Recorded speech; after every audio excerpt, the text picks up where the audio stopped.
Você já se perguntou quais são as consequências das cotas e outras políticas de ação afirmativa? É sobre isso que a gente vai falar depois da vinheta.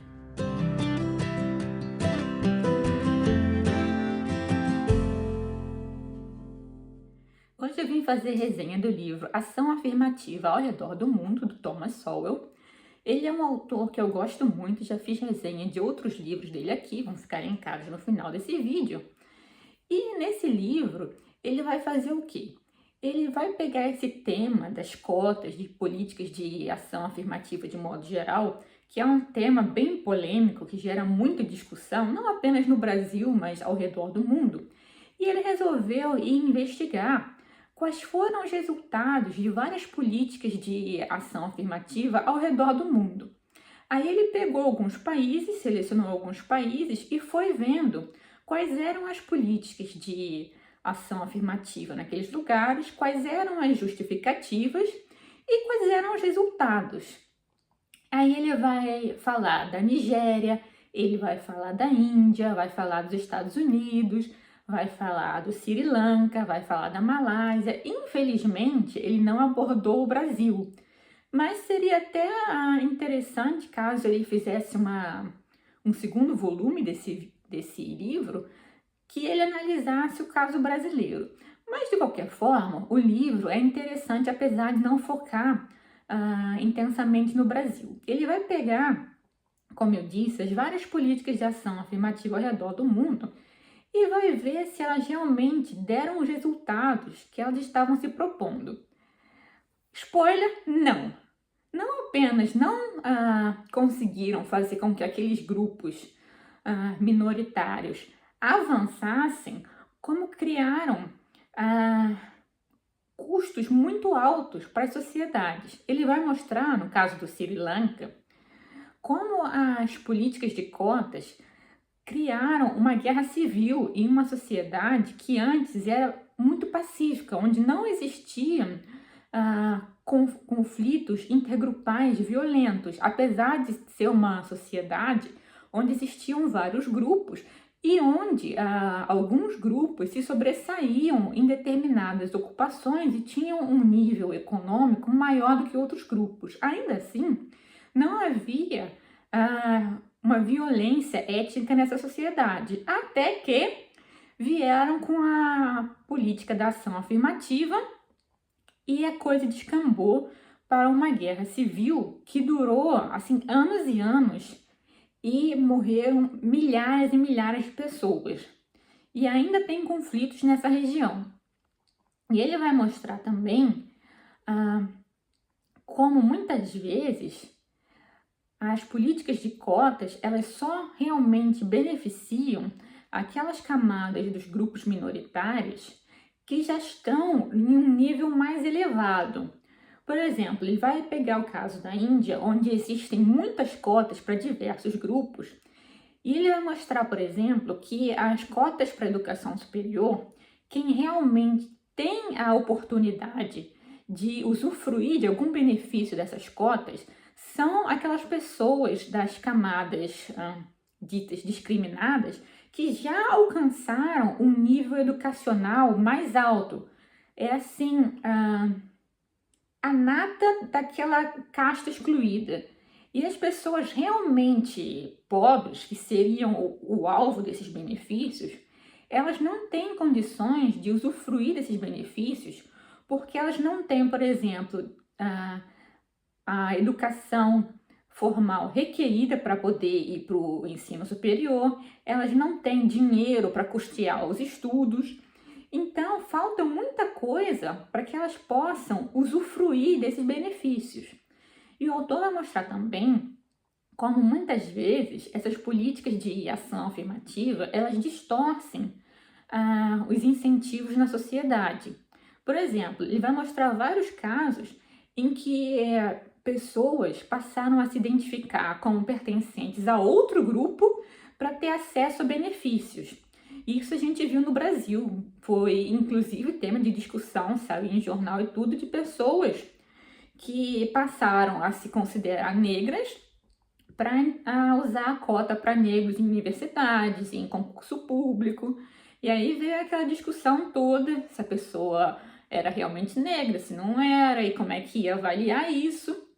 Isso não foi apenas uma questão no Brasil, é uma questão que ocorre em vários outros lugares em que tem política de cotas, porque muitas vezes é possível para a pessoa se autodeclarar. E quando não é, vem aquela discussão. Mas por que que você me classificou como grupo A e não como grupo B? É uma coisa assim muito difícil. Uma outra questão nessa política de ação afirmativa é que você está dando preferência para um determinado grupo. Um grupo que, de acordo com as estatísticas, não está representado ali naquela política, por exemplo, numa universidade. Vamos supor, você tem o grupo A e o grupo B. O grupo A tem maioria ali e você quer que tenha mais pessoas do grupo B. Aí você vai criar uma política de preferência para a pessoa do grupo B, o que faz com que menos pessoas do grupo A possam ter acesso ali àquela universidade. E em muitos lugares, isso faz com que essas pessoas do grupo A vejam que as suas oportunidades estão sendo diminuídas e elas vão para outro lugar, que foi o que aconteceu, por exemplo, na Malásia. A Malásia tinha uma população chinesa que imigrou do sul da China e de início eles faziam mais trabalhos braçais, trabalhos na agricultura, mas esse grupo imigrante chinês, eles foram avançando muito e eles chegaram a superar os malaios nativos. Então, eles, por exemplo, eram donos da maioria das empresas, eram a maioria dos médicos, eram a maioria dos estudantes universitários. E começou-se a criar, os políticos malaios começaram a fomentar uma política de ressentimento, falando que os chineses eram exploradores, que deveriam ter cotas para os malaios, essa história toda que a gente conhece. Só que os chineses, eles conseguiram esse avanço, apesar dessa história de imigração, porque eles eram muito competentes ali. Então, quando se criaram essas cotas para os malaios, um dos resultados foi que não existiam pessoas qualificadas o suficiente na população malaia para preencher as cotas. Um outro resultado foi que os chineses, se sentindo discriminados, passaram a emigrar e foram para outros lugares onde eles acharam que tinham uma oportunidade maior de avançar do que ali na Malásia. E o que aconteceu também foi que houve um aumento da corrupção. Porque, por exemplo, uma das leis de política afirmativa era de que um determinado número de ações de uma empresa tinha que pertencer a um malaio. Então, o que acontecia era que os chineses alugavam o nome de um malaio, um laranja, e davam dinheiro para ele e continuavam gerindo a empresa. Então, assim, não adiantou de nada nesse sentido. E as pessoas que realmente se beneficiaram dessa política foram os malaios que já estavam ali no topo, políticos, parentes de políticos. Então, o resultado foi que a maioria da população malaia realmente não teve esse avanço todo e um monte de chineses fugiu para outros lugares. O que a gente entra no tema da perda de eficiência. Se o critério principal é que o grupo minoritário deve estar representado ali, você não está priorizando mais a eficiência, o que vai ser uma coisa ruim para a sociedade como um todo. Voltando a essa questão dos chineses na Malásia, ela mostra muito bem que um grupo minoritário ele pode avançar até superar o grupo majoritário de determinado país, mesmo sendo discriminado por esse grupo majoritário. Então, quando a gente vê assim discrepâncias nas estatísticas, quando um grupo ele está super representado em determinada ocupação, isso não quer dizer necessariamente que esteja havendo discriminação ali. Muitas vezes existem fatores culturais, geográficos, existe uma série de fatores que fazem com que a distribuição estatística de determinado grupo, em determinada ocupação, não seja uma distribuição igualitária. Na verdade, essa é a regra. É praticamente impossível você achar naturalmente uma distribuição igualitária de vários grupos em uma ocupação ao redor do mundo. Então, quando isso acontece, é porque geralmente houve uma política ali, um instrumento artificial para produzir essa igualdade, mas não é uma coisa natural. E aí a gente vê também que, na verdade, o objetivo de muitas dessas políticas de ação afirmativa não é proporcionar uma igualdade de oportunidades, é exigir uma igualdade de resultados. E quando essa igualdade de resultados não existe, eles logo dizem que é porque existe discriminação. Mas muitas vezes isso não é provado com fatos. Por isso o Thomas Sowell escreveu esse livro, porque existe muita discussão em relação a essa ação afirmativa, não apenas no Brasil, mas ao redor do mundo, como eu disse, e pouquíssimas pessoas vão olhar lá os dados para ver o que está realmente acontecendo, que foi o que o Thomas Sowell fez. Ele vai criticar também um outro aspecto da ação afirmativa, que em todos os lugares que ela foi implementada, sempre houve esse discurso de que era uma coisa temporária. Só que em todos os lugares ela foi se prolongando, se prolongando, se prolongando, e ele vai dizer que isso é óbvio. Se existem desigualdades na sociedade, e essas desigualdades muitas vezes elas são produtos de processos históricos, você não vai resolver a questão, sei lá, em 10 anos, em 20 anos. Se você conseguir resolver a questão, é uma coisa que vai levar décadas e décadas. E aqui é importante frisar que o Thomas Sowell não está dizendo que não exista discriminação na sociedade. Ele está plenamente ciente de que existe discriminação, e é uma coisa que ele condena, e eu acho que todo mundo deve condenar. O que ele está dizendo é que essas políticas de ação afirmativa, elas podem ter um custo social muito maior do que qualquer benefício que elas possam trazer. E como ele vai mostrar em vários capítulos, os benefícios eles são bastante discutíveis, principalmente se você compara com os altos custos sociais, como aumento dos conflitos entre os grupos, muitas vezes com guerra civil, perda de eficiência, fuga de capital e também um sentimento, muitas vezes, de merecimento por parte dos grupos favorecidos que faz com que não haja um esforço para que eles consigam as qualificações. Ele vai dar esse exemplo no caso da Malásia.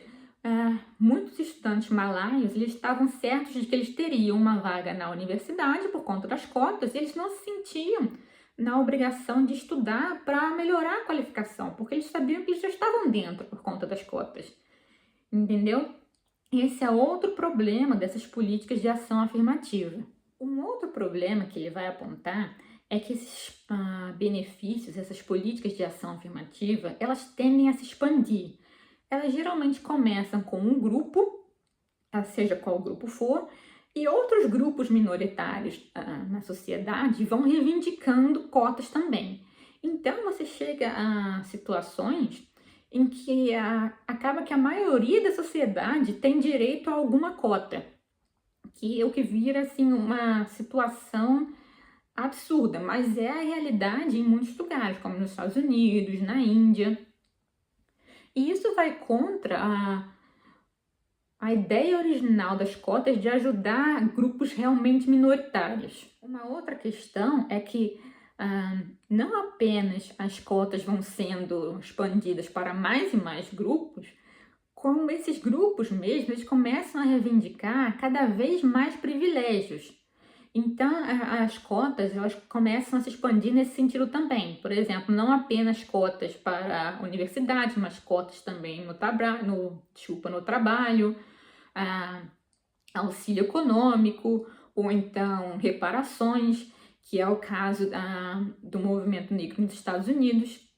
E é interessante também que ele vai dizer que, em muitos lugares, esses grupos minoritários eles começaram a avançar, a se qualificar, a sair da pobreza antes que essas políticas de ação afirmativas fossem implementadas, que ele vai dar o caso dos negros nos Estados Unidos. Já tinha havido uma grande mobilidade social e um grande avanço acadêmico antes mesmo das políticas de direitos civis, que baniam a discriminação, mas não criavam a ação afirmativa, e antes também da ação afirmativa propriamente dita. E ele vai dizer que se criou toda uma lenda depois que o avanço dos negros nos Estados Unidos foi devido a essa ação afirmativa. O que ele vai mostrar ali que não é verdade, esse avanço já vinha de antes. E ele vai dizer que é errado essa lenda de que os negros só avançaram por conta da ação afirmativa, porque isso apaga todo o esforço que a comunidade negra nos Estados Unidos fez para melhorar economicamente, para avançar em termos acadêmicos. E isso só faz com que essa comunidade se sinta refém dos políticos que defendem essa política de ação afirmativa. E os políticos, obviamente, eles adoram todas essas políticas de ação afirmativa porque é uma maneira de manipular os eleitores.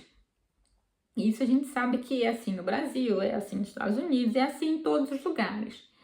E, como eu disse antes, os custos para a sociedade e mesmo para os próprios grupos minoritários, eles raramente são avaliados. É por isso que eu acho esse livro, Thomas Sowell, tão interessante, porque até onde eu saiba, ele foi o primeiro a fazer essa avaliação. Então, eu recomendo muito esse livro. Assim, sem ler esse livro, eu acho impossível ter uma discussão sobre cotas e políticas de ação afirmativa. É um livro, assim, fundamental. Se você já leu, comenta aqui abaixo o que você achou. Se você conhece similares, comenta também, certo? Não se esqueça de deixar o seu joinha e a gente vai se ver no próximo vídeo. Beijo, fiquem com Deus!